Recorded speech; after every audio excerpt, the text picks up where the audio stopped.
I might be lagging behind. It's very short notice, so I have this up on a CADGAR rather than the RTMP. I'll try to set that up as we go. But for now, we're going to have to make do with what we have. Everybody is going.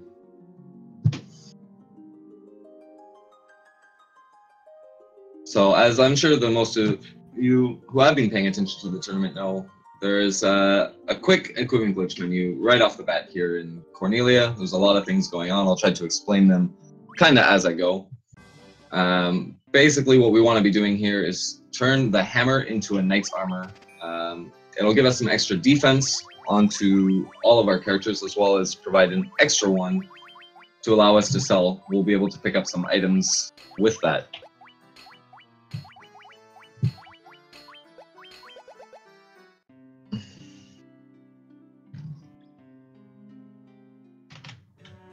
So all four racers are going to be talking to the king here, who lets us know that the princess is stowed away in a dungeon and we got to go rescue her from the evil Garland. So we will be doing that. And as they travel to Chaos Shrine, I will try to set up the RTMP feed. So I'll be right back.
Alright, so I am back.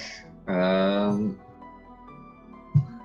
now we have Starcrawl just fighting Garland. GreenCleric just picked up the leather cap, which we will be using to turn into a judgment staff, and Lenophis has Garland down.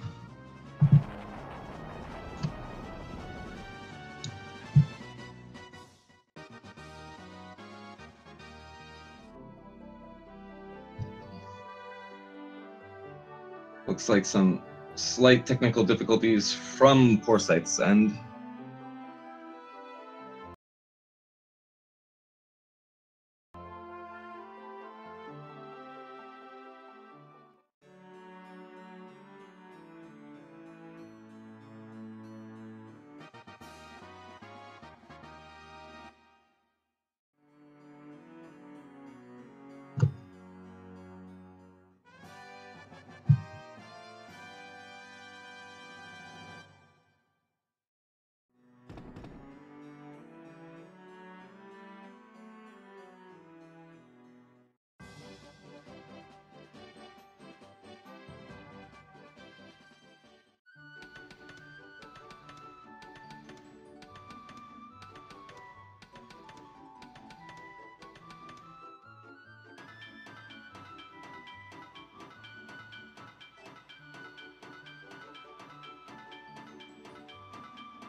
Alright, I am back.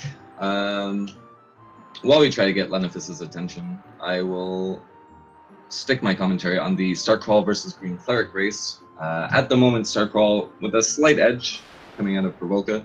GreenCleric is not too far behind, and that Sahagin encounter for Starcrawl is definitely going to help GreenCleric catch up.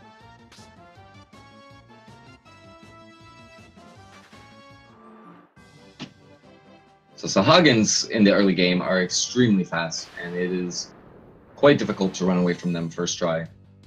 Some runners do opt for simply killing them, others will try to run away and press their luck.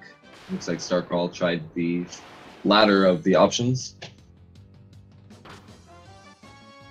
So Starcrawl opted to head into town just basically to save some frames. GreenCleric decided to pick up some gold needles in advance. If Starcrawl is going to pick gold needles up during the race, he is going to lose a little bit of time later on by having to do it.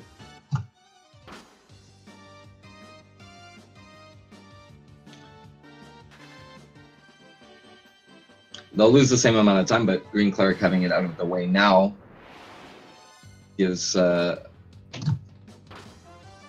Starcrawl a little bit of a disadvantage if they're neck and neck coming back afterwards.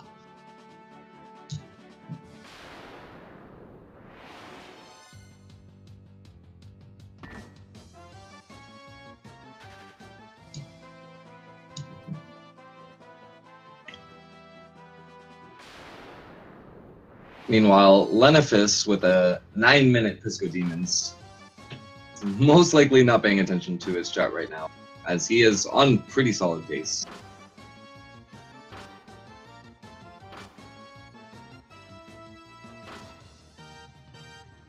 Starcrawl's having a lot of bad luck with these wolves. Wolves are absolutely deadly in the early part of this run. They can eat so much time. Out of all the encounters you want to see in the game, I would definitely say that Sahagins and wolves are the ones you want the least. So Starcrawl just enters Marsh Cave, GreenCleric on the second floor. Marsh Cave has an extremely low encounter rate. It's quite common to see 1 to 2 encounters total for both going in and out combined. So it's generally a nice place. You can get trolled here, and anyone who does will likely lose a significant amount of time.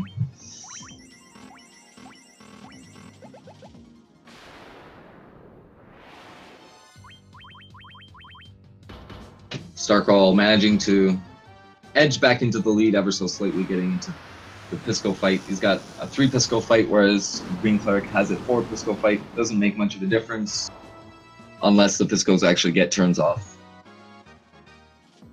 So these two are pretty neck and neck right now.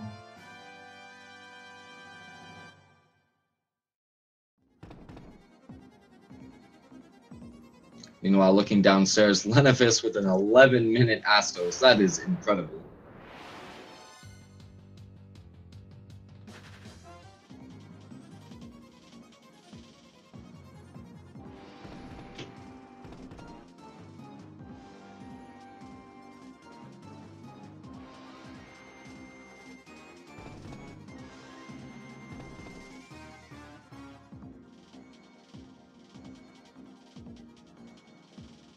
Star and Cleric neck and neck leaving Marsh Cave. So far, this race is extremely tight.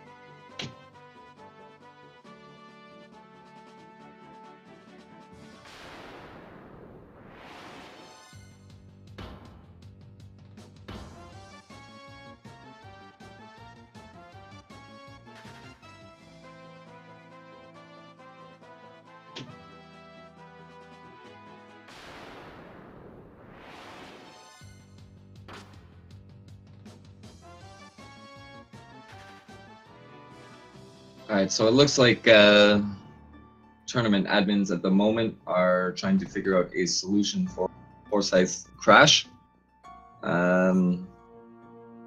So I'll keep some commentary going on how Lenophis is doing. He's on an extremely good pace right now. It looks like he's in full focus mode.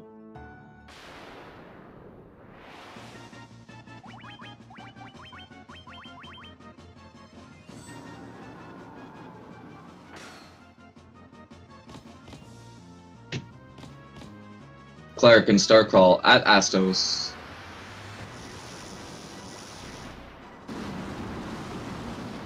So death on the Warrior on Astos is not that big of a deal. Warrior doesn't do a lot of damage, and if has had a chance to attack, then it's, again, not the biggest deal in the world. Gives a little bit of extra XP for your mages.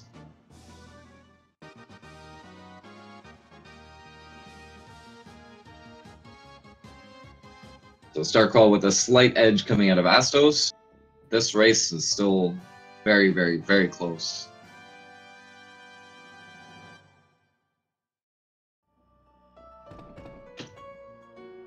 Lenophis with a 1340 Matoya's Cave Dock. Like, that's incredible. He's on extremely good pace right now.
So Starcrawl on the black magic route had to buy some spells, also has to come in and buy some blood needles. So this gives GreenCleric the edge coming out of Elftown.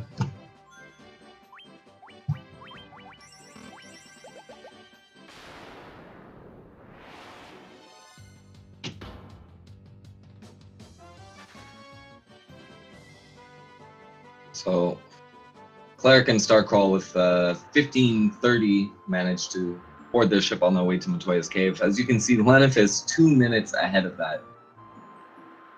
Actually, about 3 minutes ahead of that.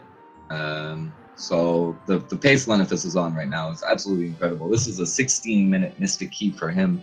That is definitely, like, if you're after a top 5 time, that's the Mystic Key time that you want.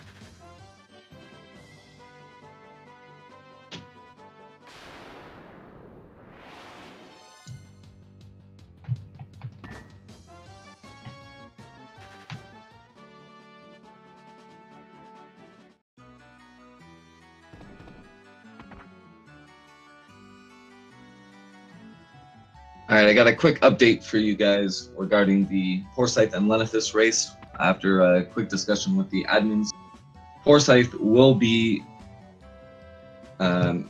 because of his technical difficulties, allowed to record a time, and that time will compare with the time that Lenophis will be getting in the race. So there will be 16 minutes of difference between Poorscythe and Lenophis, but this run will count for Poorscythe. I will do my best to kind of adjust commentary for him.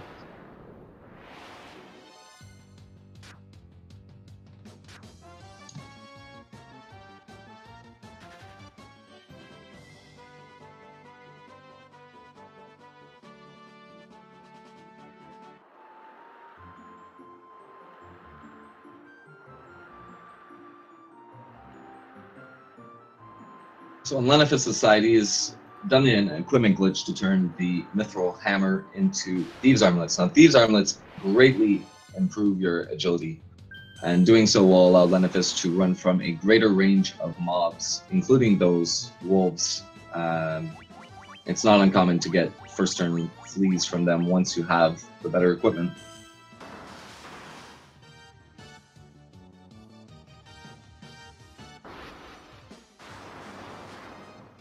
Starcrawl is using the black magic route to kind of kill off these sea monsters. Thundara is definitely very useful. It's got a short cast time. And if you're not able to run away from them, that's the quickest way to get out of that fight. So Cleric with an 18-minute Mystic Key. Starcrawl is just getting into the Elf Castle now. And this race is still anybody's race. It's very, very close.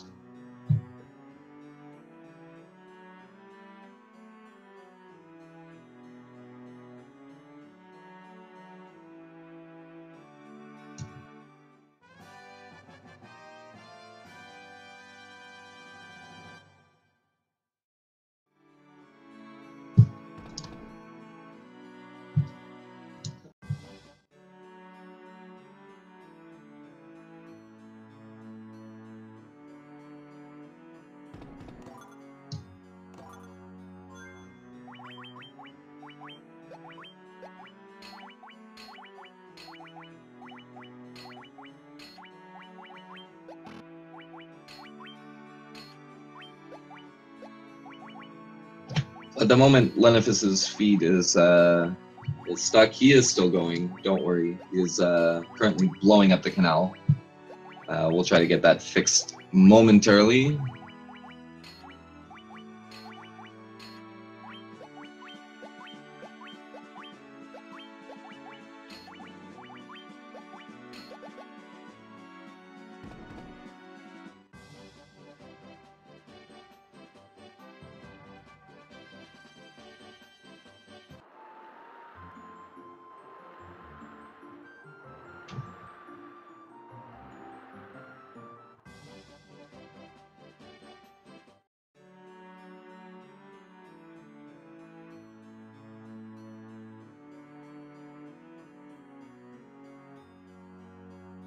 So it looks like GreenCleric and Starcrawl slightly different routes. By the looks of it, the GreenCleric is using the White Mage battle route, whereas Starcrawl is using the Black Mage battle route. There isn't much difference between the two routes.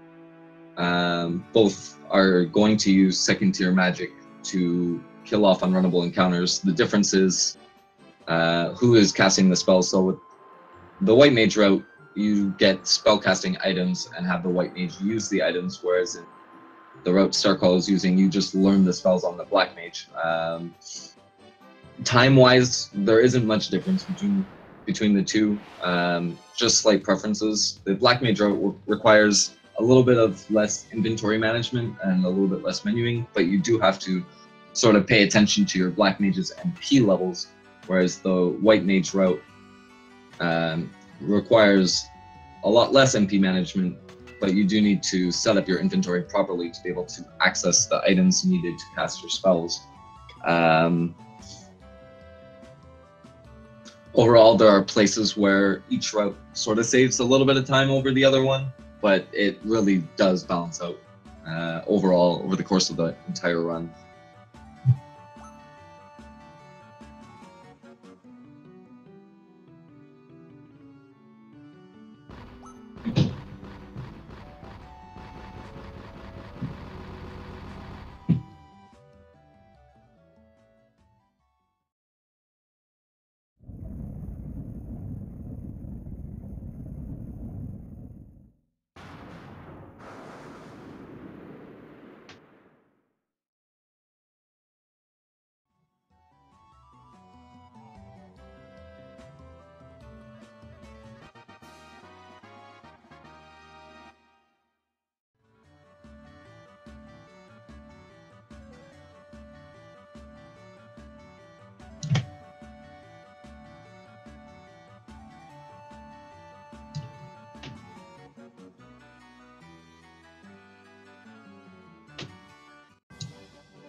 So as you can see on both sides, Star and Cleric able to run away from those wolves pretty easily.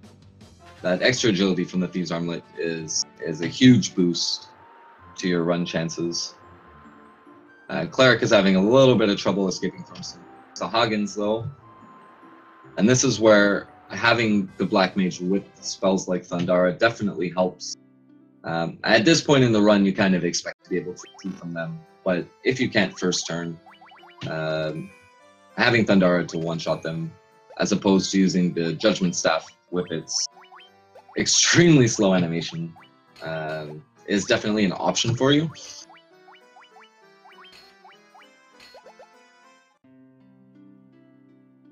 So Starcrawl getting the Barbarian Sword away, and he has taken the lead back from Cleric. Cleric got stuck in that nasty sea encounter. It's gonna cost Cleric a little bit of time here. Starcrawl's well on the way to Cavern of Earth. Now, Cavern of Earth, this is where we see how close this race is going to be, because Cavern of Earth is just RNG central. It's gotten a little bit better with the route changes, but you're still kind of at the whim of the number of encounters you get and the type of encounters that you do get. Starcrawl with the double drop patented double enter Earth Cave to reset the RNG Kappa.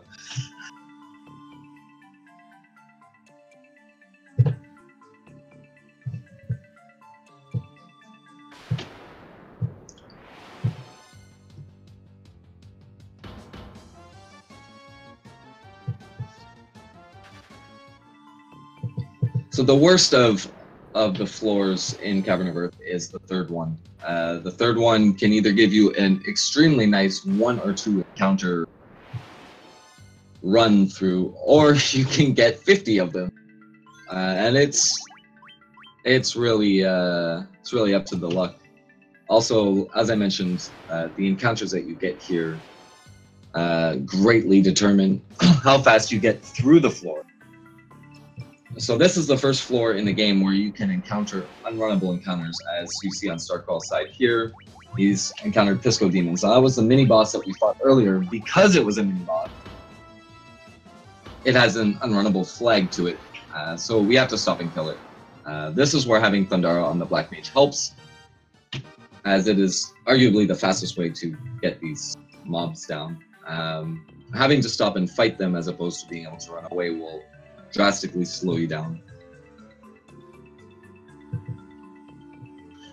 I mean, 50, I can't say I have counted, but sometimes it feels like 50. And Starcrawl with a 2 encounter floor, one of them being Pisco Demons, but 2 encounters is 2 encounters, you can't really argue with that. That was a really solid third floor for him.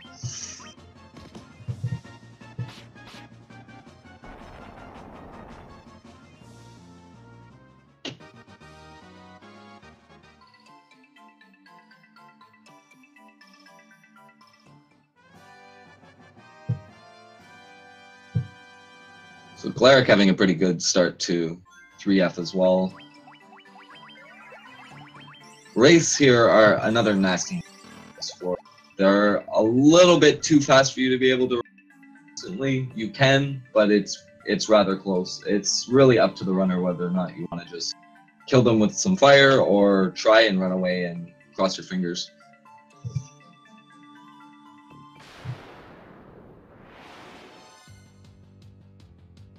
White Gas is another nasty encounter. They all have paralysis, and if you fail to run, you can get what we call paralocked. If all 4 characters are paralyzed, you can't do anything, and you gotta just sit there and pray you don't die.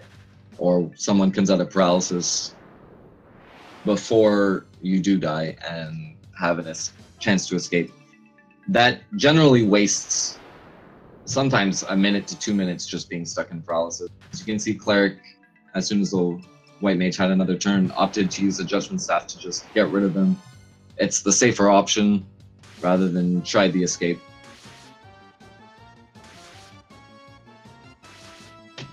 So third floor, Cavern of Earth, a lot kinder to Starcrawl Cleric. And now we're starting to see a gap between the two runners, with Starcrawl with a pretty significant lead at this point.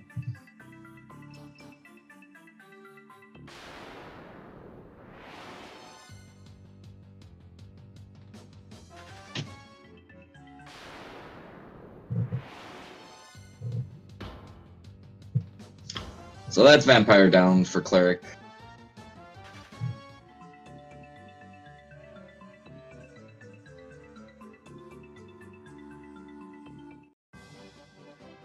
Starcrawl is finally out of Cavern of Earth. So after you kill the Vampire, you pick up an item that you need to continue a fetch quest chain of events, which involves you having to exit out of Cavern of Earth, and then you have to go back in at the end of the fetch quest. It's a very, very long sequence.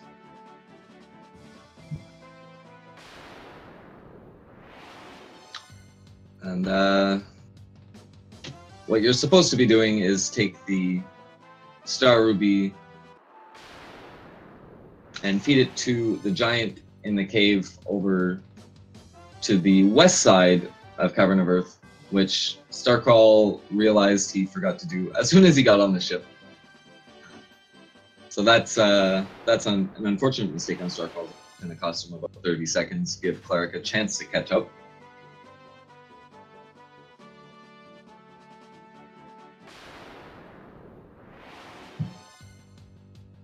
So for those of you just joining us, Poorscythe had some technical difficulties at the start of the run. His crashed. Took a little bit to get Leno's attention, as Leno was on an extremely good pace up until the point where his stream is now paused. What we're attempting to do is resync the two streams between Poorscythe and Lenophis so that we can still manage to kind of commentate on the race rather than add some post-commentary flavor to it. Poorscythe, with an Astos time of about 13:25, is about 2 minutes behind where Lenophis was at that point in the run.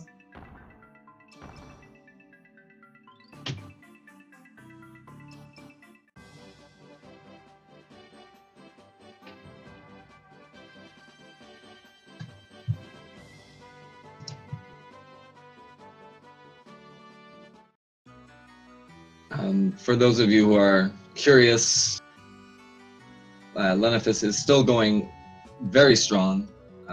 He's still on really good pace from what I can see, but you'll have to find out how that ends in about 4 minutes when the two streams sync up together.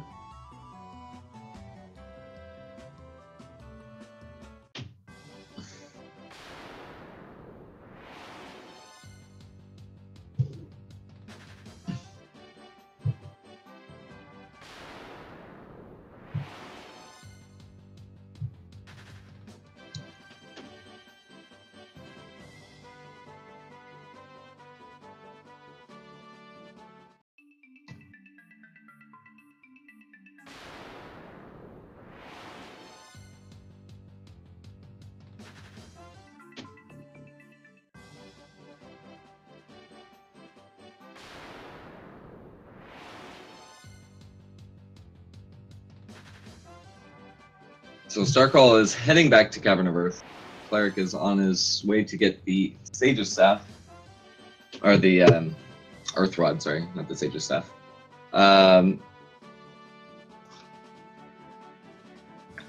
With the Earth Rod, you are allowed to access the lower floors of Cavern of Earth and have access to your first major story boss, which is Lich. Lich is a nasty boss, and getting to him is equally not as fun as getting to Vampire was.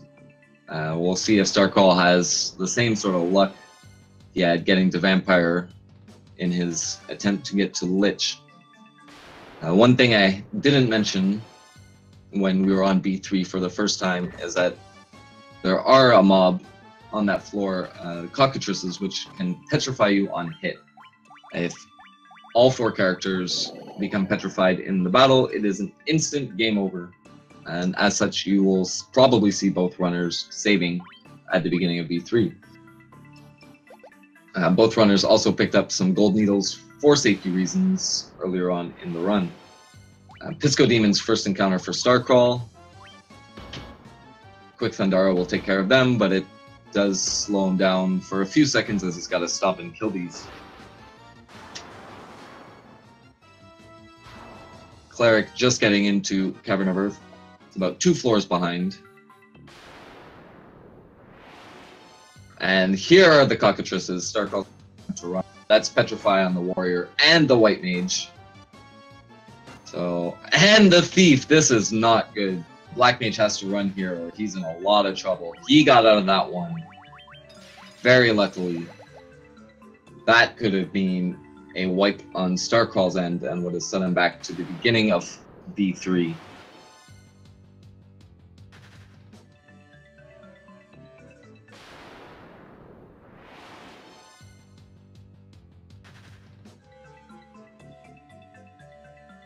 Cleric getting onto B3 now. Starting to catch up a little bit. Starcrawl is about to the vampire room, so let's cut the lead down to about 1 floor. And we'll kind of see how this floor goes for Cleric. It's a 9-block white gas encounter, insta-flee. So that went faster than it, about as fast as it could have. Starcrawl ambushed by an 8-pack. Gonna set him back about 20 seconds.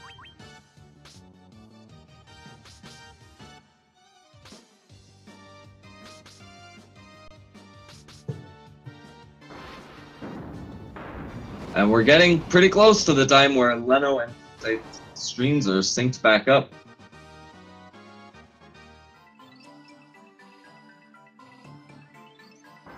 And here we go. Poorscythe and Lenophis back on. Poorscythe just getting Mystic Key at 18 minutes. Lenophis is on his way to the cave. And that's about a 2-minute lead for Lenophis at this point in the run. Starcrawl, another cockatrice encounter, manages to flee from this one relatively quickly. And another 7-block white gas ambush for Starcrawl. He's having a bad run getting to Lich. Cleric is catching up significant time on this section of the run.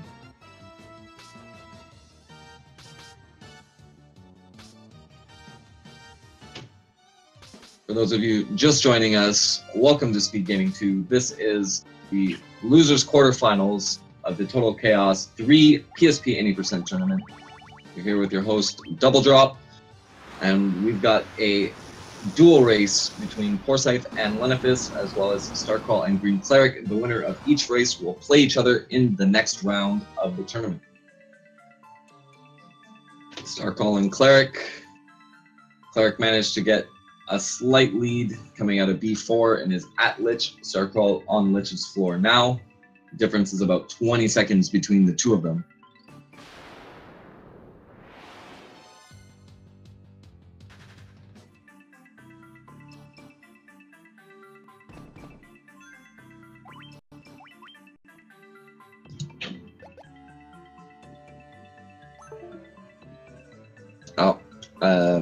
As Leo has corrected me in chat, it is the losers bracket 1/8 round.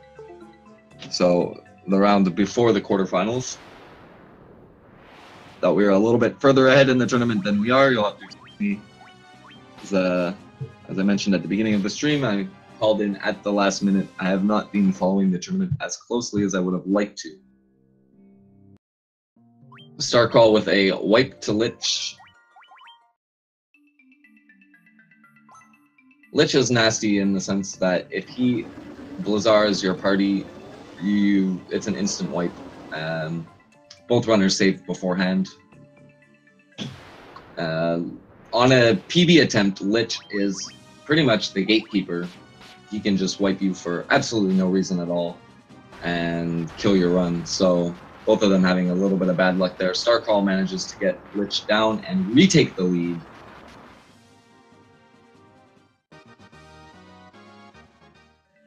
We got about a 10-second gap between both runners. This race has been relatively close the entire way through. Starcrawl had a 1 to 2 minute advantage coming out of Vampire, and that has since been closed by Cleric.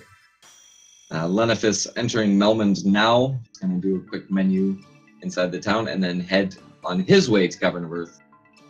Poorscythe is just blowing up the canal now, so we got about a minute to a minute and a half difference between the two runners there.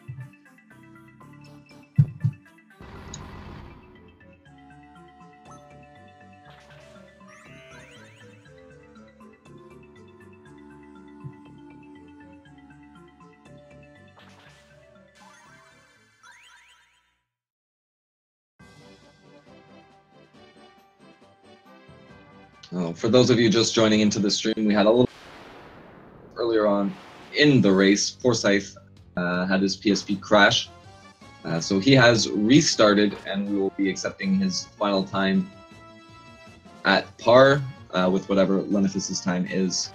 For entertainment value, we paused Lenophis' stream while Poorscythe caught up, and as their timers synced, we replayed Lenophis' stream. So he is technically a little bit further ahead than you see on stream right now, but for quality of the viewing experience, we have synced them back up with their feeds.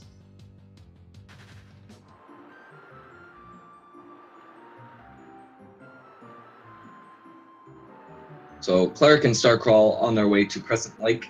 In Crescent Lake, we are going to pick up a key item called the Canoe.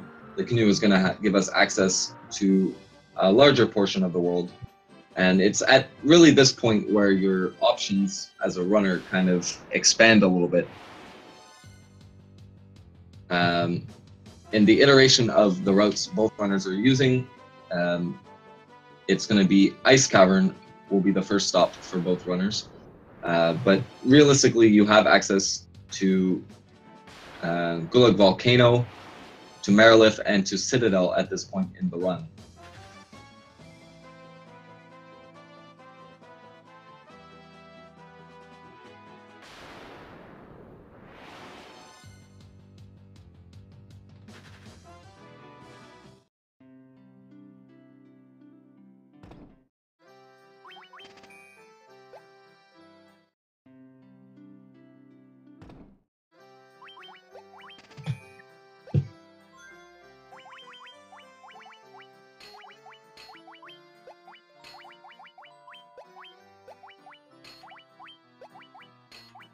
So it is, at the moment, it is two separate races. It is Starcrawl versus GreenCleric, Poorscythe versus Lenophis. It's not a four-way race, which is the reason why Poorscythe and Lenophis are synced up, and we have allowed Starcrawl and GreenCleric to continue on. We're going to try my best to commentate both at the same time. My priority at the moment is going to be in the Starcrawl versus Cleric race, as the two of them are very, very close.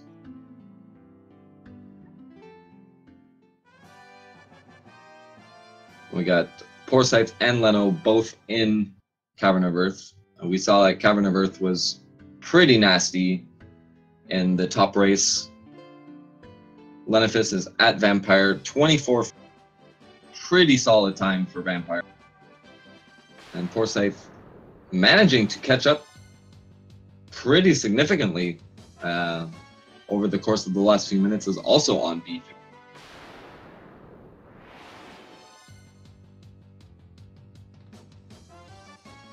He's managed to cut the gap with Lenophis to about a minute.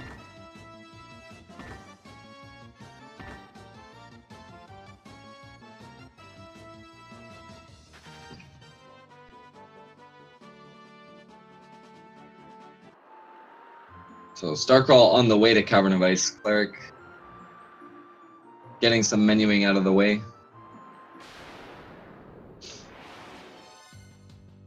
If you guys thought Cavern of Earth was nasty, you guys are in for a treat in Cavern of Ice. Cavern of Ice is the deadliest place in the entire run, and many, many, many runners have lost PBs to, or potential PBs, to this dungeon.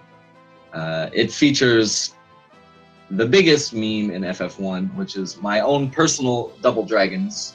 We will see if they decide to show their faces in this run, as from what I've been told, they have been appearing quite frequently during the tournament so far.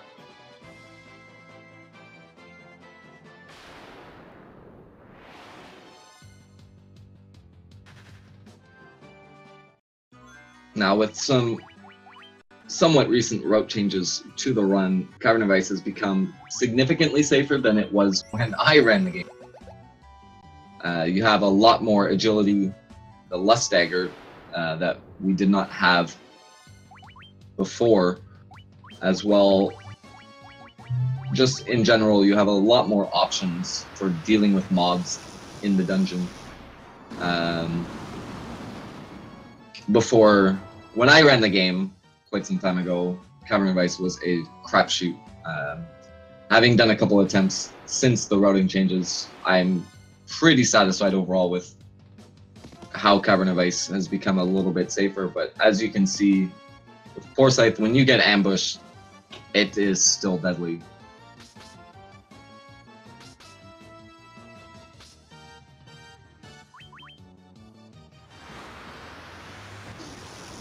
So the main problem with Cavern of Ice is that almost every mob that you encounter is potentially deadly.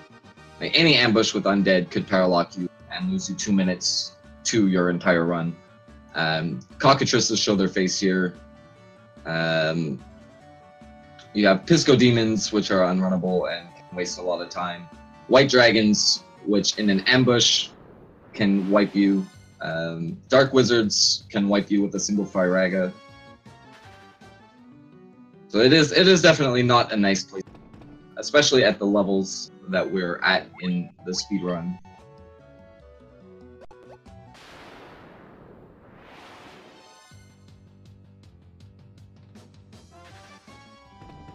Lenophis had a really nice Cavern of Earth exit and whole run up to the Earth Rod. Poorscythe has lost a significant portion of the gap that he had closed against Lenophis. As Lenophis is back on his way down to Lich, Poorscythe still yet to feed the Star Ruby from the Giant.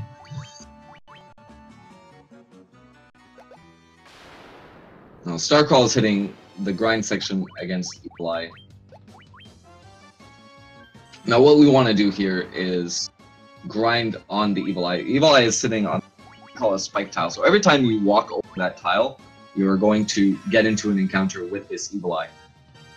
The Evil Eye gives a pretty decent chunk of experience. So what we're doing here is we're going to kill off the Warrior and the Thief and use him to grind our 2 mages up to level 18.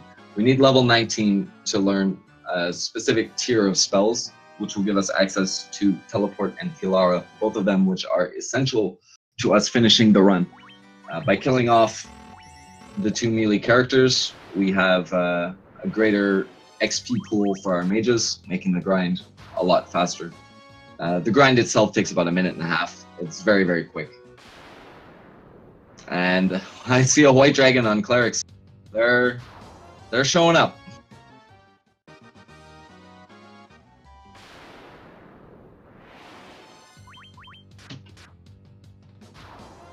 With the extra agility you get in these moves, you do have a chance to flee from the white dragons, which we never had before. So the white dragons were either you kill them or now you have a little bit more options with dealing with them.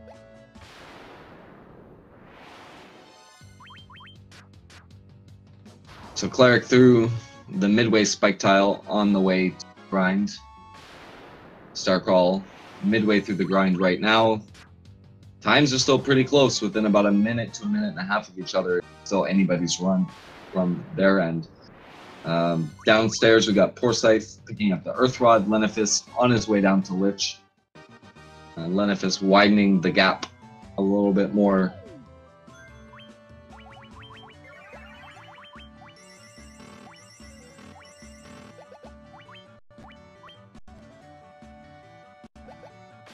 So Starcrawl is finished with the grind at about 47:05.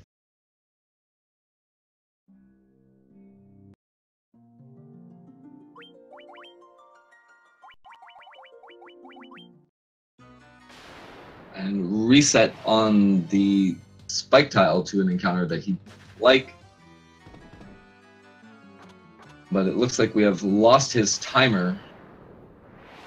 So we'll have to go off GreenCleric's timer at the moment.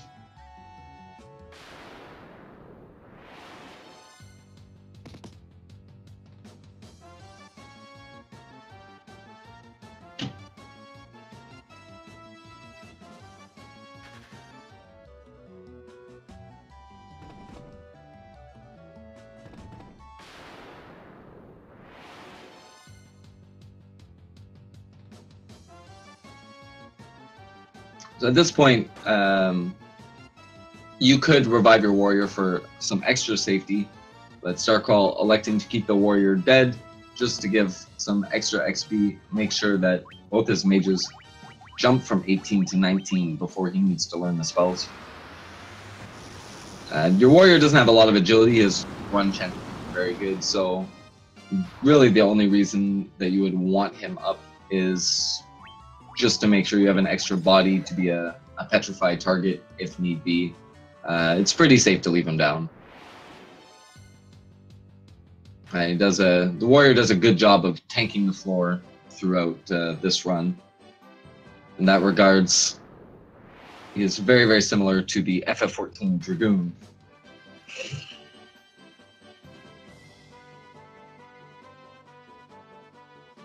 So Poorscythe just hitting B3, Lenophis getting to Lich now. Poorscythe might be able to catch up a little bit of time, depending on how B3 and B4 goes, but Lenophis has a pretty significant lead at the moment. He's lost a little bit of time, Lenophis, from his earlier pace. It's looking like it's going to be about a 33-minute Lich. It's a little bit behind top 5 run pace, but it's still a pretty solid time on his end. It's definitely a potential sub 1 hour 30 minutes from Lenophis at this point in the game.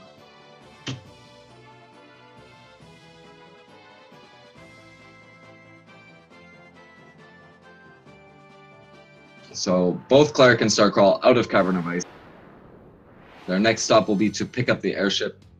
By the looks of it, it's about a 45-second gap. So it is still pretty close.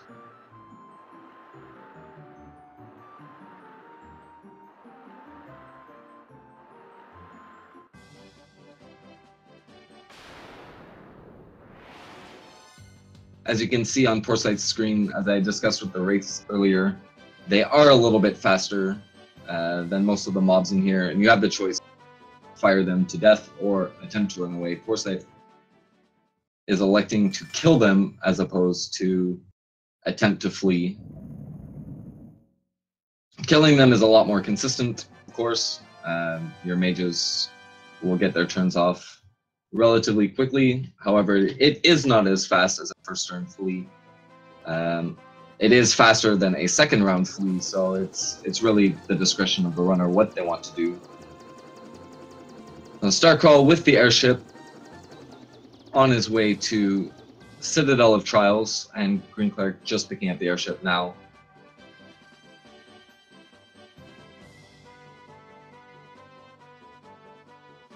Citadel of Trials, not as nasty as Cavern of Ice, still kind of nasty. There are some packs in there you don't want to see, and ambushes can waste a significant amount of time, as well as the walk from the airship to Citadel has the potential to be somewhat trolly.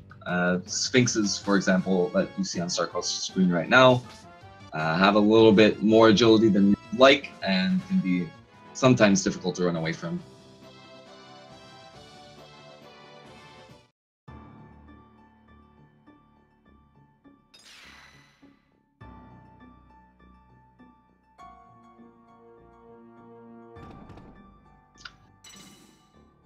So, Starcrawl just entering Citadel of Trials, aka Sabrina's Pokemon Gym. We got a little bit of a teleport puzzle here. It's the same every time, just gotta memorize it.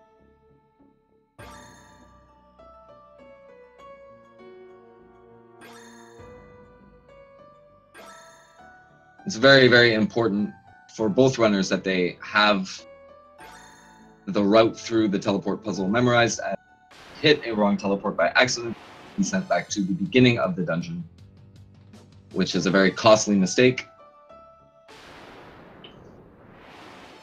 GreenCleric with a Minotaur Zombie encounter is forced to kill it as Minotaur Zombie. Unrunnable encounter. Thankfully, they died to a physical attack, and it was only one of them, so it is not a time loss that is all that significant. These Mind Flayers on Starcrawl's screen, though, this is not a good situation for him. They're spamming Mind Blast, which causes paralysis. They have an instant KO on hit attack, or a potential instant KO on hit attack, I should say. Starcrawl, if he doesn't get out of paralysis, could be stuck here for a quite significant amount of time. And this also could wipe him if the Mind Flayers decide to insta-KO his characters.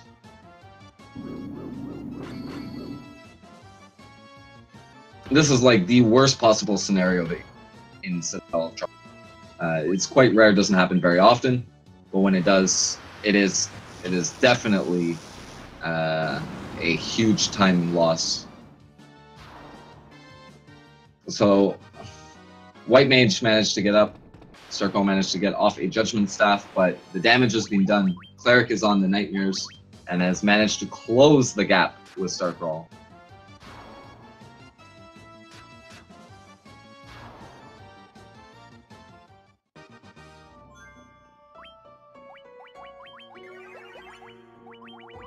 We got downstairs. Lenophis has done his menuing, is on his way to Cavern of Ice. Poorscythe is walking around the giant crescent lake. And it still looks like the gap is about a minute between the two of them. Both Poorscythe and Lenophis are extremely good runners, and it's going to take RNG to get Poorscythe back into this one, as there's not a lot of wiggle room execution-wise between both runners.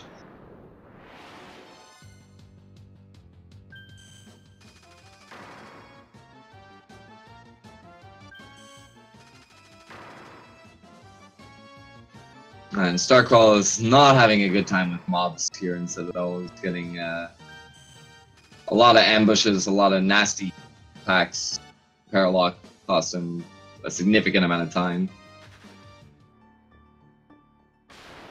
And Cleric, with the Rat's Tail and the Dragon Zombies down, is now out of Citadel and has taken about a 30-second lead over Starcrawl. Could be 45 depending on how this last section goes for Starcrawl.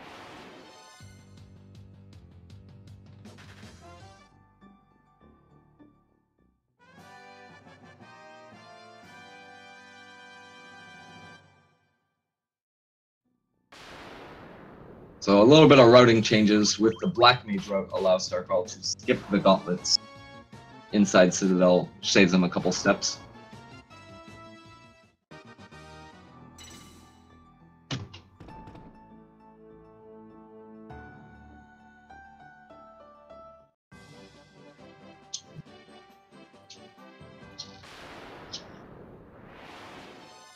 So downstairs on Lenophis' screen, Ice Gigas Winterwolf is unrunnable encounter. If I'm not mistaken, it's 1 in 16 inside Cavern of Ice. It's a pretty rare encounter.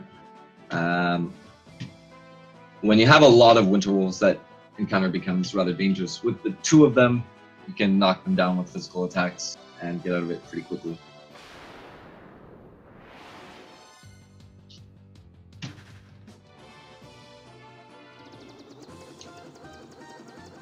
Upstairs, we got Starcrawl and Cleric on the shopping section of the game. We got a few errands to run here. We're going to get class change from Bahamut. We're going to do a little bit of shopping and then head over to Marilith. The order in which this is done varies a little bit from runner to runner. I think most of them have all decided that they want to do it the same way. Personally, I have my own order that I use. That is from an older variation of the route. Overall time differences between the shopping routes are about 5 to 10 seconds. It's not very significant.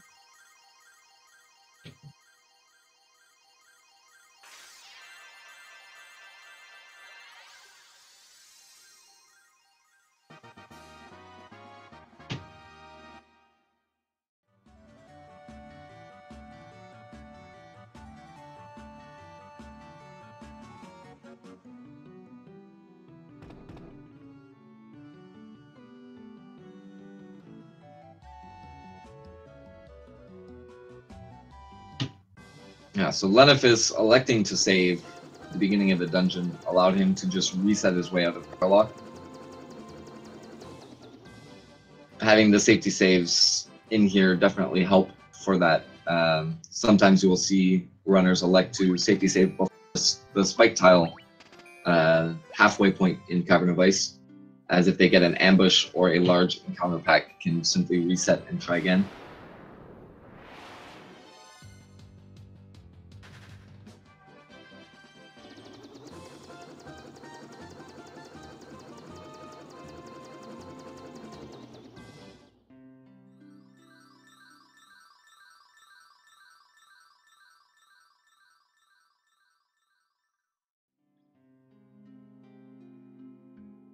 Yeah, Poorscythe not liking his chances on the undead pack, elects simply to kill them with a mage staff. Lenophis picked up a dark wizard encounter. Thankfully, managed to get away from it. If those guys ambush you, it is instant wipe. They cast Firega, and you do not have the health to survive it. Picked up a second dark wizard. Thankfully, was preemptive.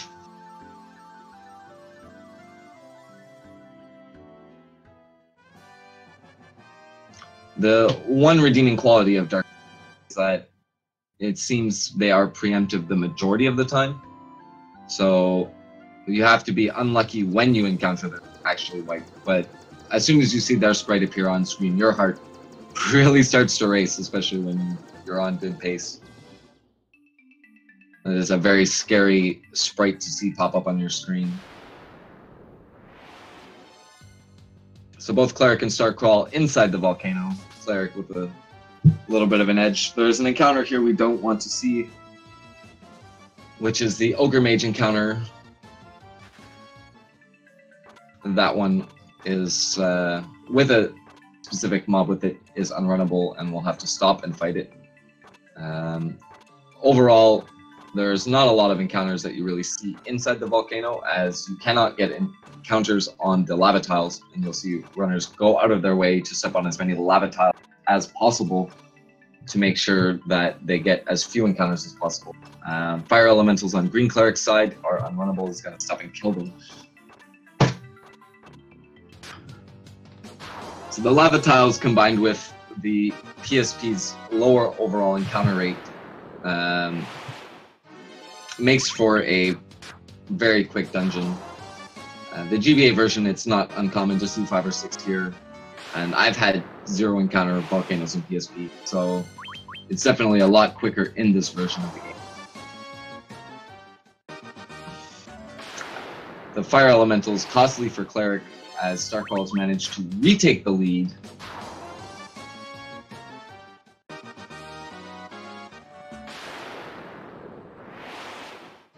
Cleric also getting to B5 now. Still very close, but Cleric lost the edge he's got there. We got Poorscythe and Leno both grinding Eagle Eye at the same time. But both races are pretty close at the moment.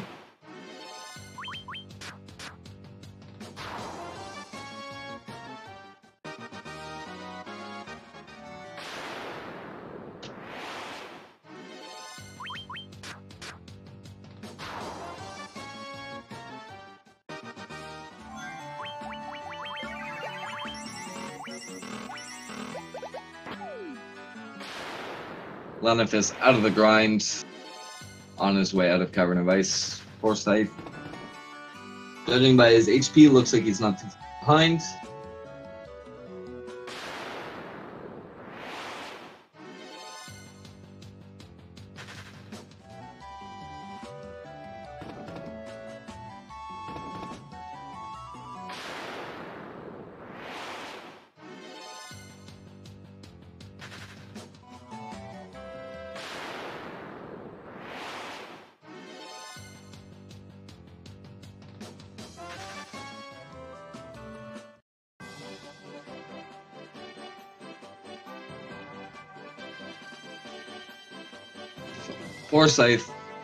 Starcrawl is making a quick stop in Elfheim. He's going to pick up the spell Haste.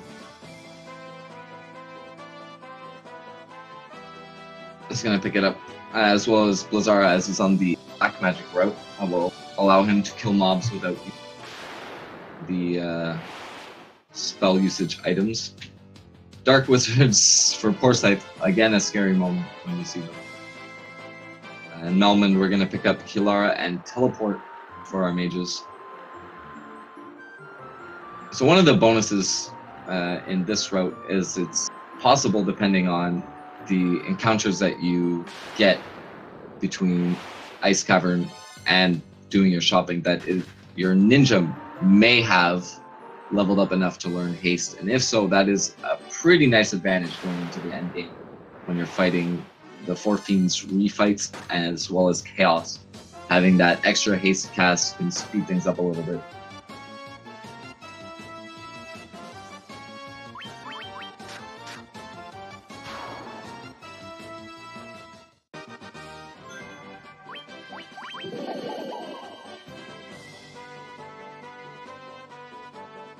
So, a slight mistake from Cleric in the parking spot for the airship. As you saw, the two of them parked in different locations, and Cleric picked the one that is farther. As well, this here, the Ogre Mage Hellhound, is one of the nasty unrunnable encounters. You really don't want to see that on your walk between the airship and Sunken Shrine. You can minimize that a little bit by parking where Starcrawl did and using the river to close some of the distance to give you less land you need to walk on. So a slight mistake from Cleric on that end. Both of them still very close. So Hagen Prince and Chiefs, one of the numerous unrunnable encounters of Sunken Shrine. These ones go down relatively quickly with these routes.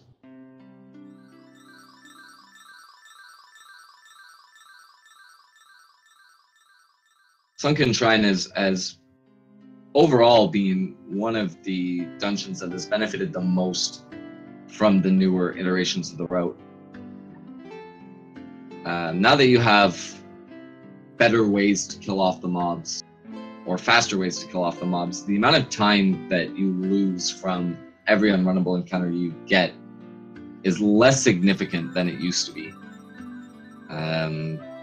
When I ran the game, it was either Judgment Staff or attack with your sword. And so you really had to cross your fingers when you did not encounter unrunnables, or if you did, it was 1 or 2 packs. Any more than that, you could lose whatever nice pace you were on.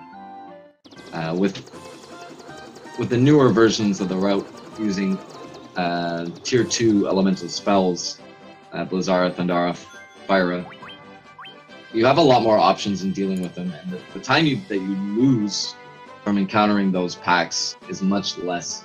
And so you can kind of make up the time loss that you get from encountering those packs in other places in the run. It's not as significant of an RNG swing than it used to be.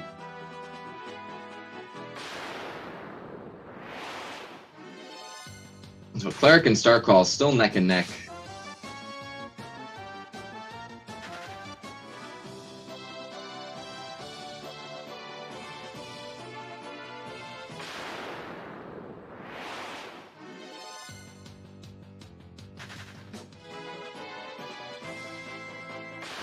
So we've been focusing on Starcrawl and Cleric, but Poorscythe has managed to take the lead from Lenophis. Lenophis has been having a rough time on his way to Citadel of Trials, and Poorscythe managing to close the gap and take the lead. He's about 30 to 45 seconds ahead now on 3F of Citadel as Lenophis is just starting it. So the race down there has gotten quite interesting over the last 5 minutes. Cleric working on the survival vest menu, Starcrawl just getting to the chest himself. They're neck and neck at this point in the run.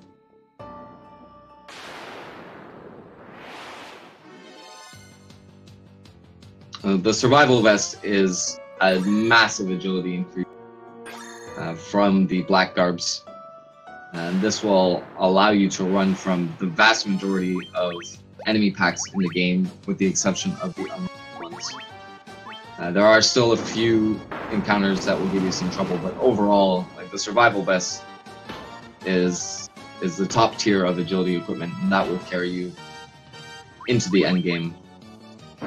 As you can see, Lordly Robes being stacked on one of the mages. That is to boost intelligence as much as possible, allowing us to one-shot with tier 2 magic most of the unrunnable encounters that we'll encounter over the last section of the run.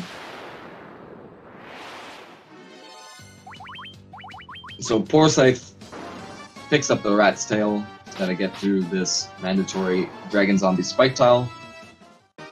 And then he'll be on his way out. Lenophis getting into the second Nightmare encounter. Still lagging behind by about 30 seconds.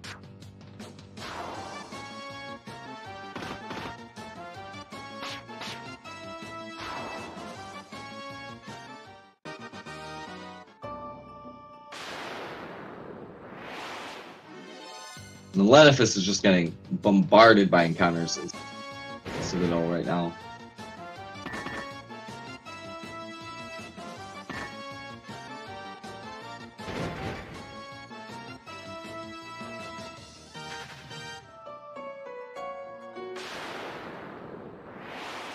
So Cleric getting the Kraken. Starcrawl is about 30 seconds, depending on encounter rate, away from that.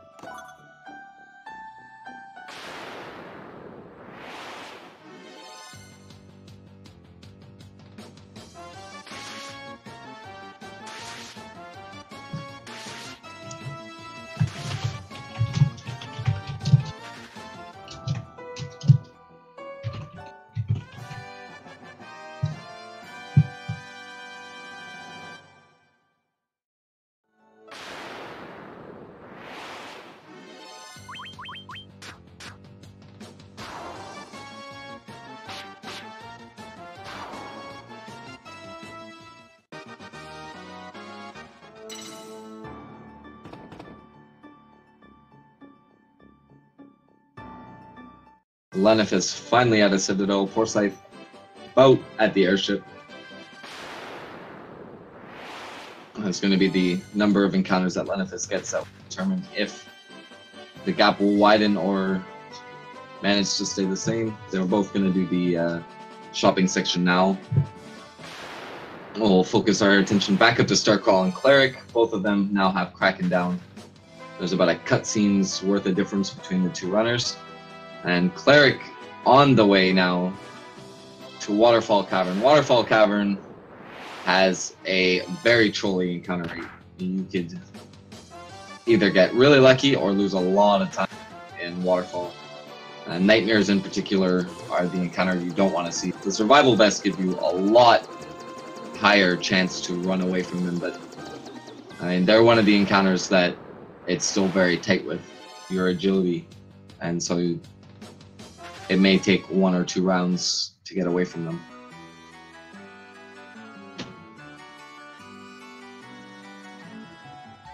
Starcrawl is going to have about 10 seconds plus to catch up on Cleric coming out of Waterfall, getting back to the airship as Cleric parked a little bit farther away than Starcrawl did and has the potential to get another unrunnable encounter coming off the river.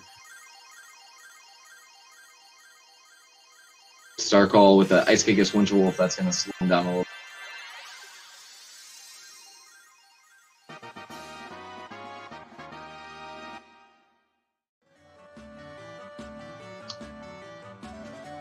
Overall, Cleric's been having a pretty decent waterfall.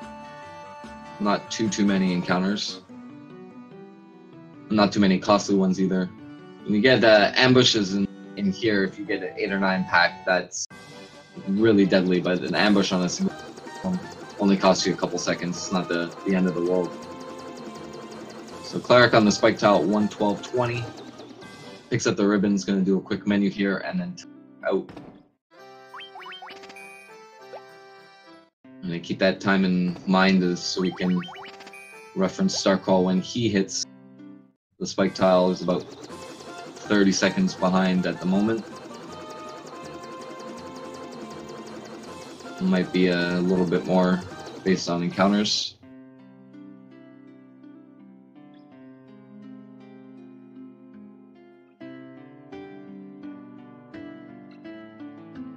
Alright, out of the spike tile at 1:13, so Starcrawl's about 40 seconds behind. That's nothing at this point in the game. 40 seconds can be taken back or lost by either runner in the matter of moments, with 2 pretty RNG heavy dungeons coming up. in Flying Fortress, Mirage Tower, as well as Chaos Shrine. You know, and you can lose 40 seconds on one floor at Chaos Shrine extremely easily, so this is still anybody's race. GreenCleric getting the Ogre Mage Hellhound on the way back to the airship. I had warned that that might occur with the parking location chosen, and indeed it did, so that's going to cost Cleric a little bit of time as he has to stop and kill them.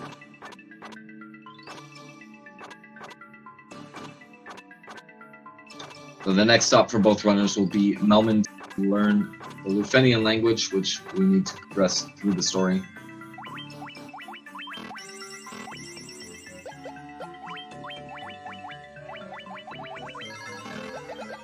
Lenophis trying to heal up his characters with Kilara, but hovering dangerously close to that teleport. So I'm kind of hesitate there for a second. That was all on his part. It would have been a pretty costly mistake if he teleported back a floor. Both of them neck and neck at the moment getting up to Merilith. Lenophis gets an encounter before Merilith is going to lose a bit of time. So Poorscythe, slight edge at the moment.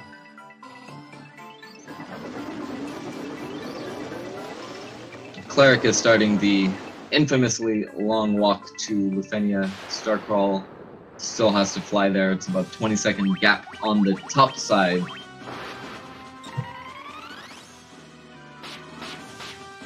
So I'd like to take a quick moment as Merilith goes down for both runners on the bottom to welcome any new viewers here to Speed Gaming 2. You are watching the round of 8 on the losers bracket of the Total Chaos Tournament 3. I'm your host, Double Drop, and you are here on Speed Gaming 2.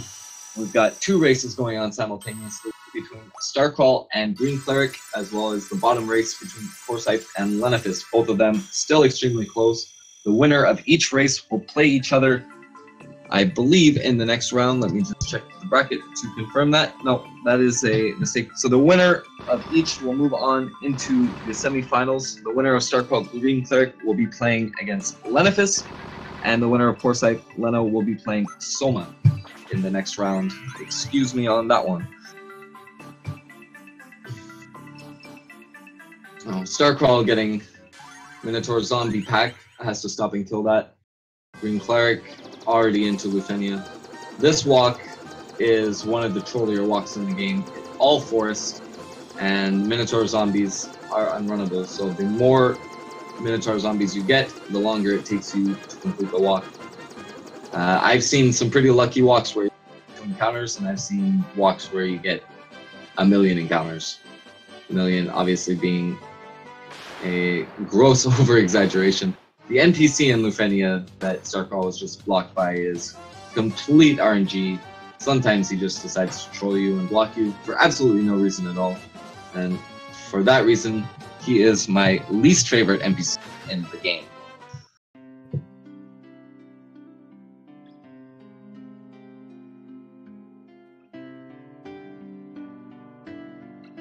Cleric having to stop and kill some Minotaur zombies. Starcrawl, with a runnable encounter, catches up a little bit of space. So Tilgigises are nice, very slow.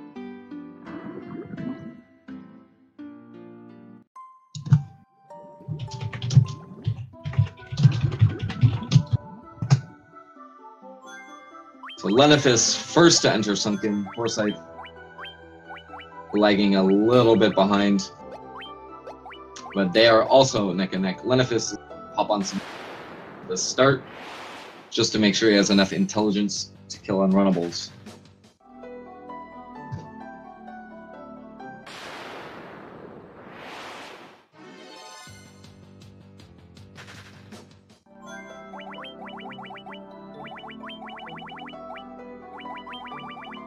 So Lenophis has to do some item sort here. He's got some inventory management to take care of to make sure that his magic casting items are at the top of his inventory. That is one advantage to Black Mage Route, is that you do not have to do any inventory management. And if you do your menus properly, you can kind of set it up so that everything is in the inventory spot you want earlier in the run. Otherwise, you're going to have to do a quick sort.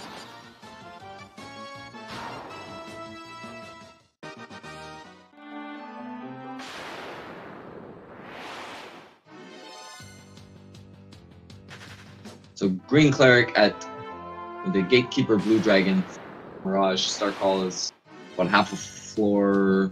There's about a floor behind at the moment.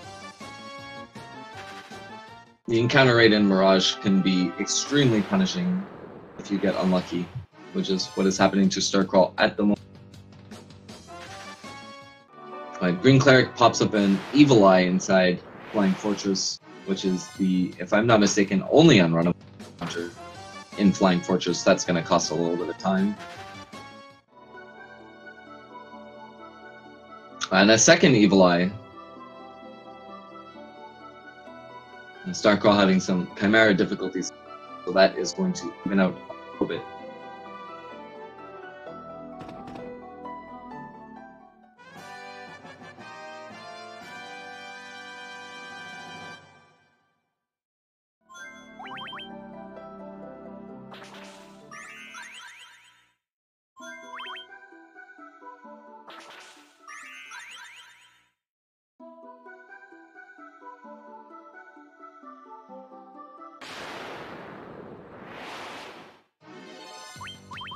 So Poorscythe and Lenophis getting pretty unlucky with the amount of unrunnables that they're running into.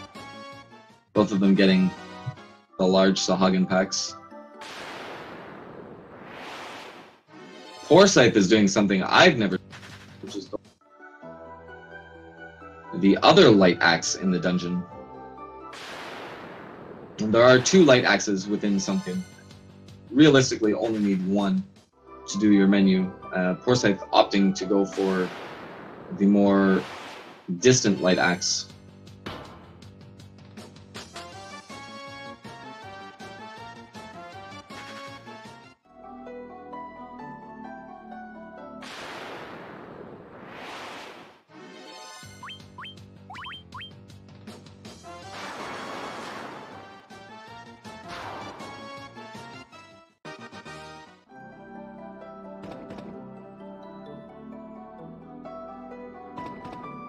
I think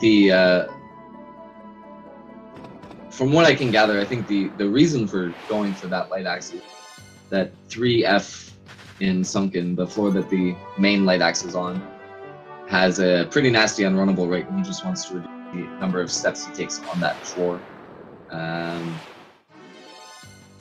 It's a legitimate alternative strat. I personally think it is overall a time loss. But if you get unlucky doing it using the main strat, it could potentially save a little bit of time. And I think Poorscythe is trying to go all in right now to make sure that he bops Lenophis in this race. Lenophis is stuck in the menu. If Poorscythe gets out of this encounter relatively quickly before Lenophis finishes the menu, then he will have gained back the lead. And Cleric has Tiamat down, Starcrawl fighting Tiamat now. Those 2 are still neck. This race is going into Chaos Shrine as a potential to be anyone's race. It's a really, really close one.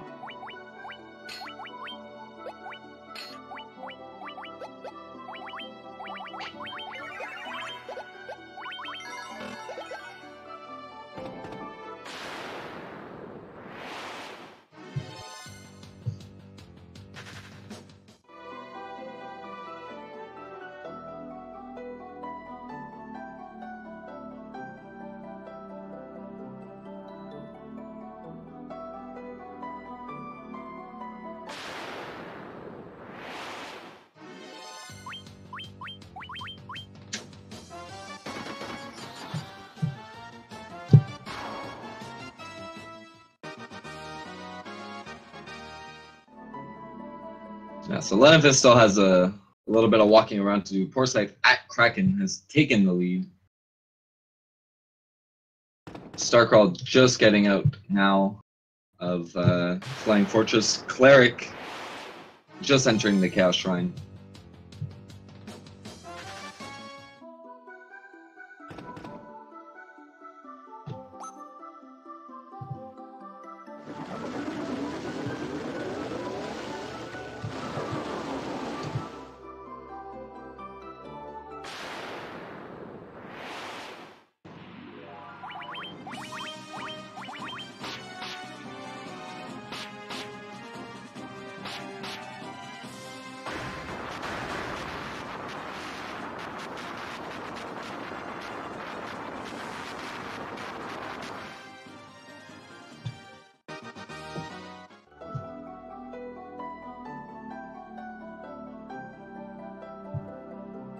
So Cleric gets the White Dragon encounter.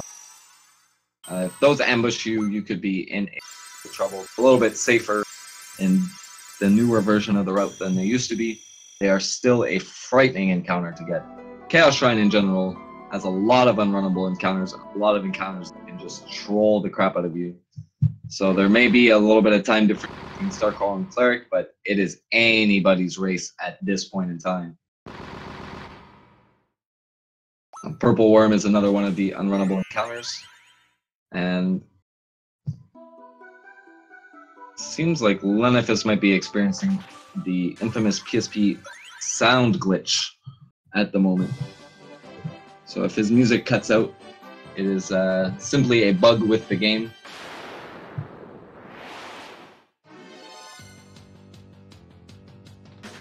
Slight mistake on Starcrawl's end, trying to flee from the Green Dragons. Green Dragon's runnable, he's got to stop.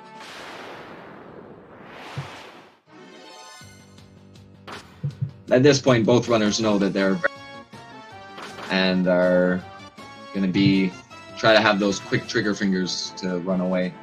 And so it is a very common thing to happen where you just don't look at the pack and just try and run. Unfortunately, making that mistake does cost you a round of fighting.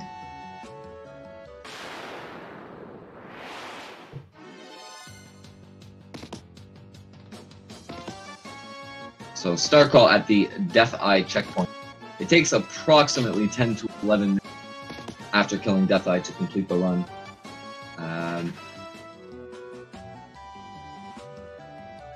So we're not far off from the end for both of those runners.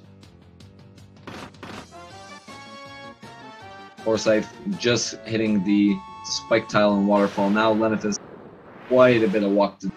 He's getting hammered by these nightmare encounters. Poorscythe is gaining the lead and extending it by a nice margin. Starcrawl is getting a terrible encounter luck here inside Chaos Shrine. A lot of unrunnables on the side. And those Ice Gigas Winterwolves are the worst of the bunch. And a Dragon Zombie for Starcrawl. So you can see he's got those quick trigger fingers. He knows that he needs to gain some time back up on Cleric.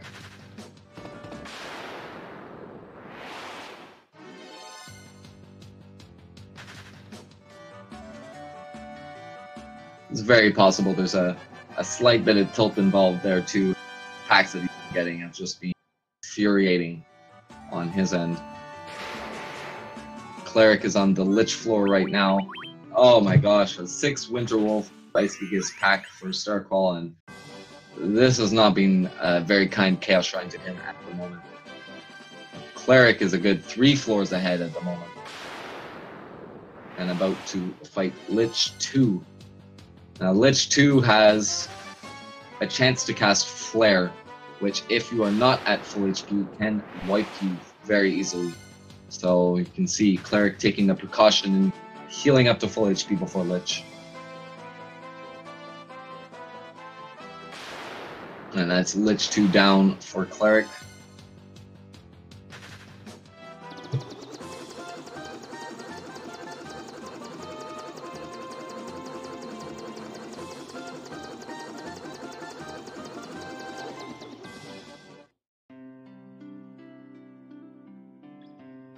Yeah, Starcrawl is just getting destroyed by these. It's very unfortunate for him at this point.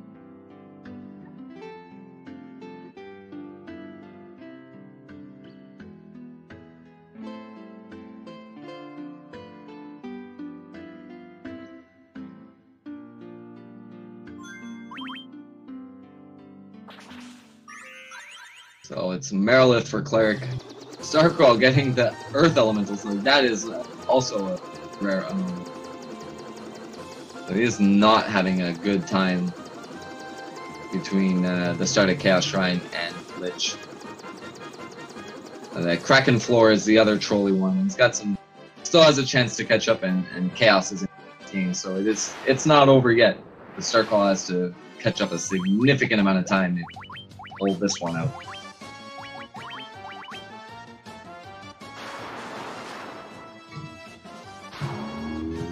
Cleric on the Kraken floor now. The first encounter is runnable. That is some good news for Cleric.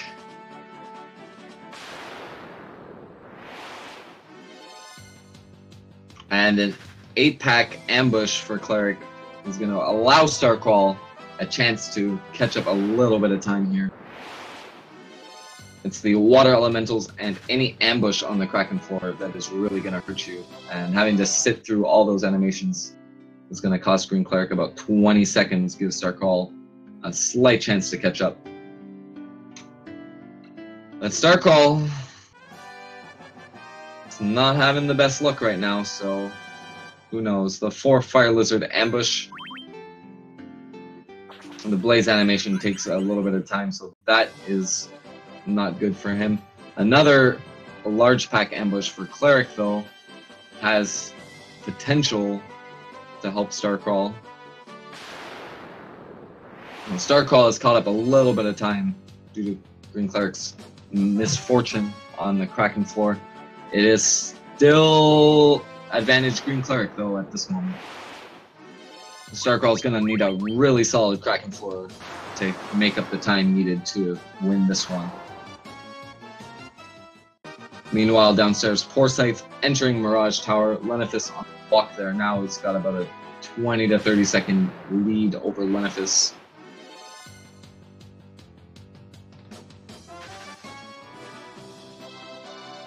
Starcrawl and Cleric on the same floor. Cleric at the boss and has the boss down. Starcrawl getting a runnable encounter to start things off.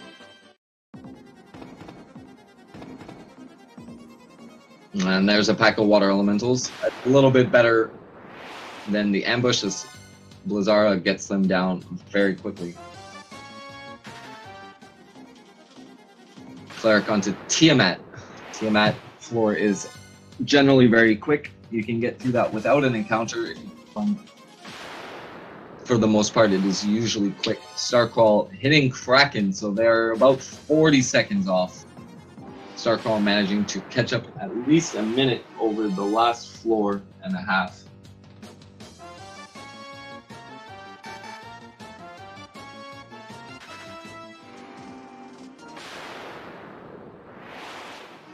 So there is a little bit of menuing to do. Chaos and Starcrawl, who has had overall the faster menus out of the 2 runners, has a little bit of chance to catch up that extra time needed with a solid menu there. And if he manages to do that, the time difference in variation between chaos patterns could still give him the win. So Starcrawl at a disadvantage, but definitely has still a shot. This is going to be a close one between the 2 of them.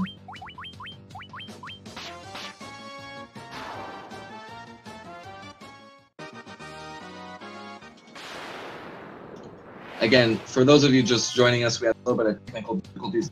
Second race between Poorscythe and Lenophis, where Poorscythe had a PSP crash.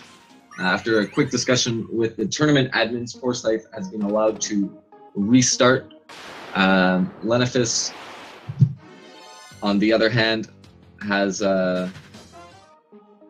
continued going. We have just synced up the 2 feeds for better viewing experience.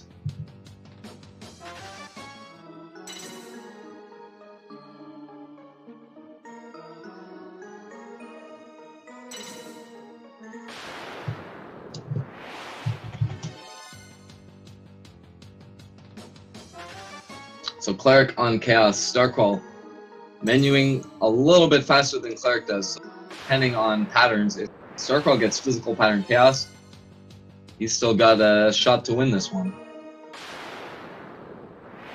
Quick safety save and Chaos underway for Starcrawl. Poorscythe getting a little bit unlucky in this section. Lenophis has started to catch up a little bit of the time he was behind.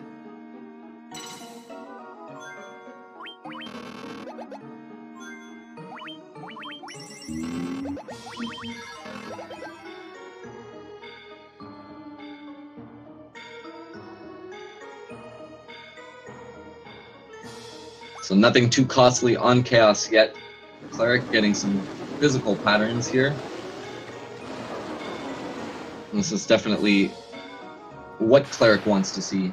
Starcrawl hoping that Cleric gets bombarded with Chaos's magic pattern, or rather not his magic pattern, but his special attack pattern.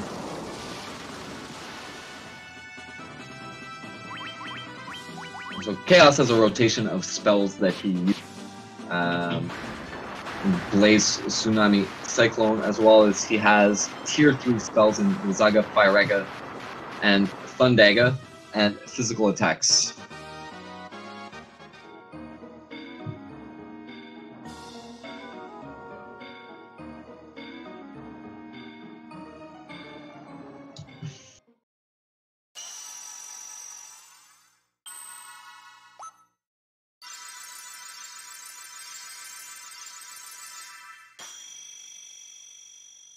This Chaos is going pretty good for Cleric, so... And that's it! 135.03, and Cleric wins against Starcrawl and advances to the next round of the tournament. And that will be it for Starcrawl in this one. Had a very good run up until this point. And Cleric, with the win, will move on to the losers' semifinals.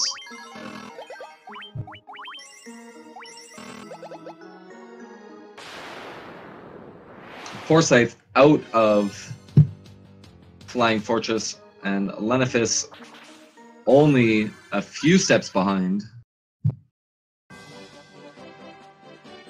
And that will be momentarily, as my race channel is a little bit ahead of a finish for Starcrawl.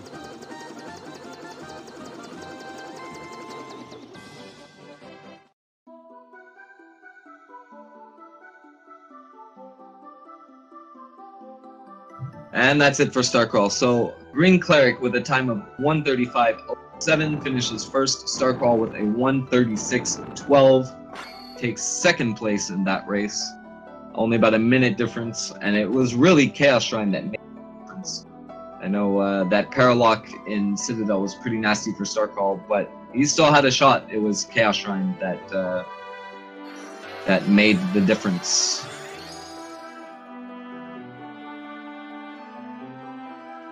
So once again, it was a 1:35.07 for GreenCleric and a 1:36.12 for Starcrawl.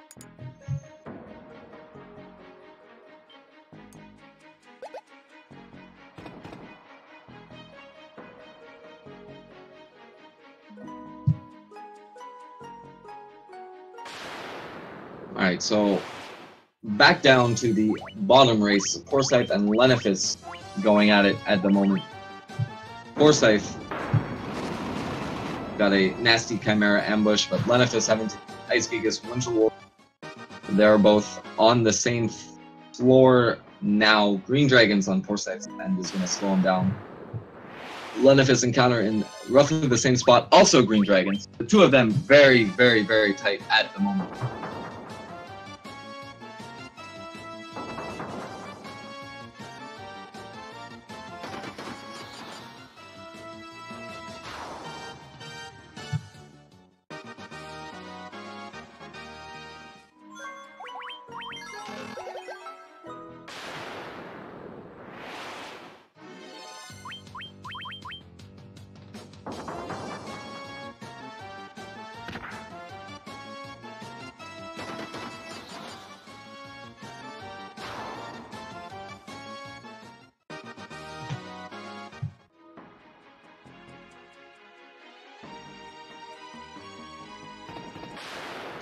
So both Poorscythe and Lenophis at Death Eye.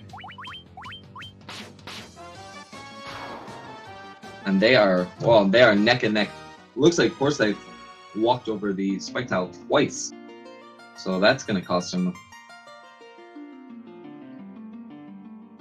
This is about as neck and neck as you can get. Both runners hitting Death Eye at the same time, so it's a matter of what happens in the rest of the shrine. Two of them extremely close. Slight advantage Lenophis at the moment.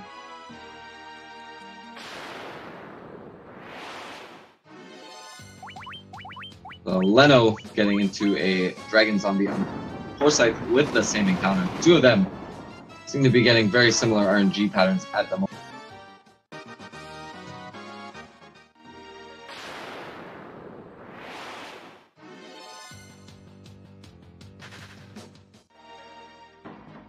Another Dragon Zombie for Poorscythe, but Leno gets out Chimera Rios encounter and moves on to Double Dragon Floor.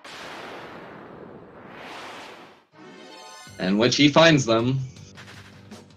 But no ambush for him today, and he gets relatively quickly. Poorscythe still stuck fighting Dragon Zombies. Another White Dragon encounter. Quick flee, no worries there. A third White Dragon, they're really starting tempting, but Lenophis has it all under wraps here. Poorscythe just hitting White Dragon floor now. Lenophis has increased the gap. Poorscythe quite unlucky coming out of Death Eye floor. Now, so far, pretty long walk without an encounter for Poorscythe. He has caught some of that time back up. And the Earth Medusa ambush on Lenophis' side, slowing him down, allowing Poorscythe to catch back up. And two of them, again, neck and neck. This is exciting, folks. Lenophis is about 4 steps ahead. Both of them get elemental encounters. Lenophis opting to use magic as there's 3 of them. Poorscythe physicaling them with only 2, both out of the encounter. And Poorscythe has retaken the lead, and both get an encounter roughly the spot. Poorscythe's is runnable, Lenophis' is not, and Poorscythe has retaken the lead.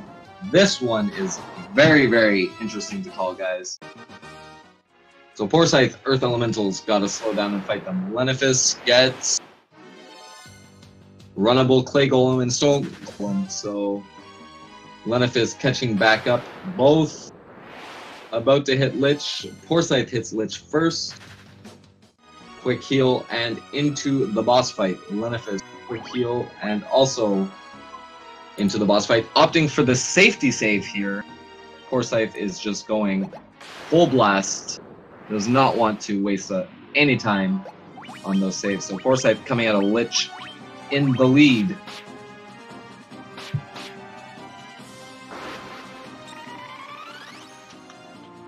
Poorscythe onto Merilith floor. Lenophis gets Lich down. About 10 seconds, 15 seconds, 2 of them. Poorscythe, Fire Gigas Fire Lizard ambush is gonna slow him down. Lenophis, depending on this encounter, could catch back up or take the lead. It's the same encounter, but runnable. Poorscythe still with the lead. Gets into a second encounter. Lenophis as well. Both runnable, and both are out. Poorscythe, third encounter. This is a bad encounter rate for him on the floor. Poorscythe and Lenophis at the same locations. Ambush on Lenophis' side, and Poorscythe maintains the lead into Merilith.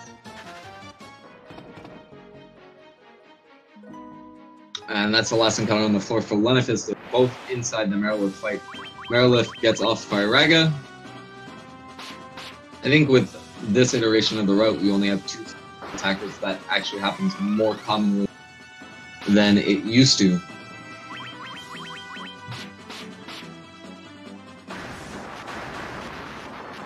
So that's Merilith down for both sides. Advantage Poorscythe. This one is close, guys. Kraken floor is going to make all the difference. Water element. First encounter for Poorscythe. And Lenophis manages to pull slightly ahead, gets first, but he's got to stop and fight some sea scorpions, snakes, and trolls. Poorscythe taking back the lead, both into an encounter, both water elementals.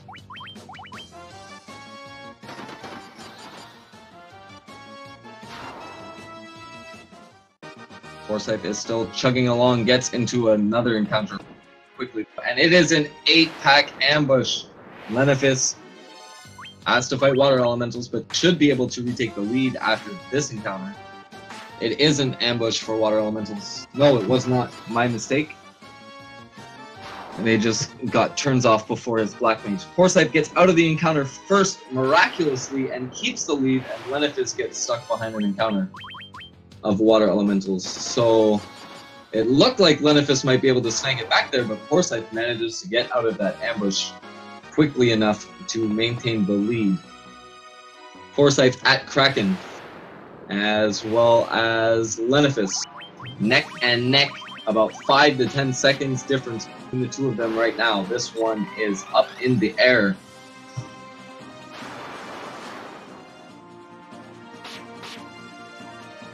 Poorscythe's going to have to stop and revive his Black Mage. It's going to cost him a couple seconds, allowing Lenophis the potential to catch up.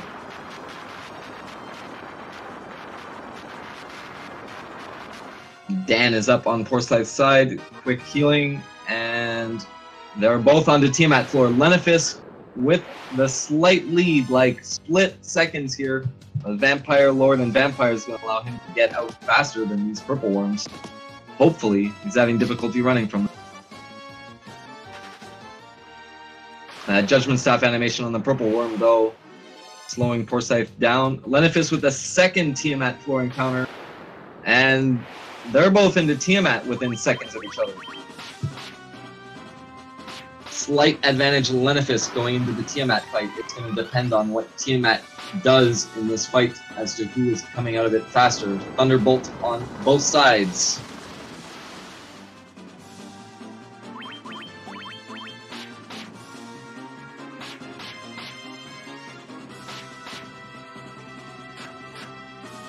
And that's Tiamat down for Poorscythe. Slight lead as Poison Gas. Oh, that is harsh on Lenophis. He's going to have to stop and pick back up his Ninja and Black Mage.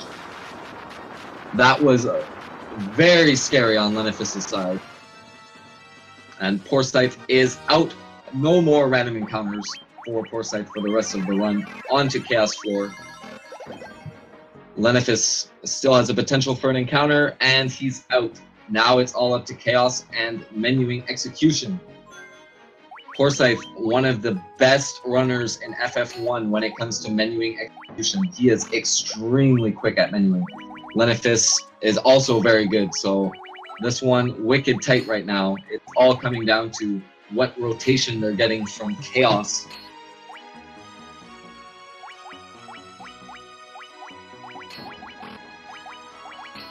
Poorscythe and Lenophis, two of the top runners in this game, and they have not disappointed in this race. Both of them neck and neck.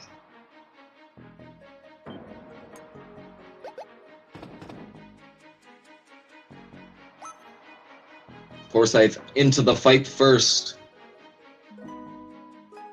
You're going to queue up a Hilara and do single haste. I did not see if Lenophis managed to get haste on his ninja. That would give him a slight edge in the fight if he did. Blaze off the bat for Poorscythe, and that indicates generally a special attack pattern.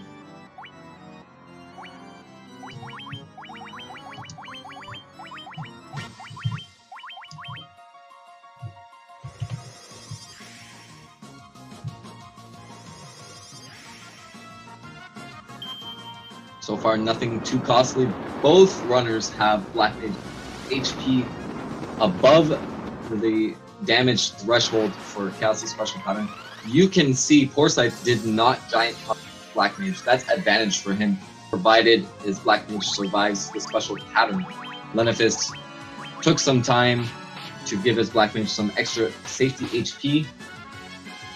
And this one is close. Here's Tsunami for Lenophis. Chaos is being somewhat decent to Poorscythe right now. This one is so tight at the moment.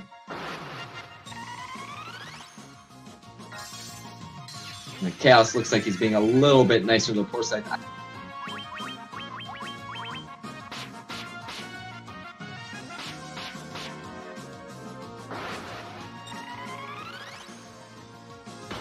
Another round of physicals, and that's it! Poorscythe the win, 132.05. Unbelievable. What a tight race. It all came down to Chaos's attack pattern. Poorscythe getting a lot more of the physical side, and Lenophis picking up the special rotation. from Chaos. What a race, guys! That was so close.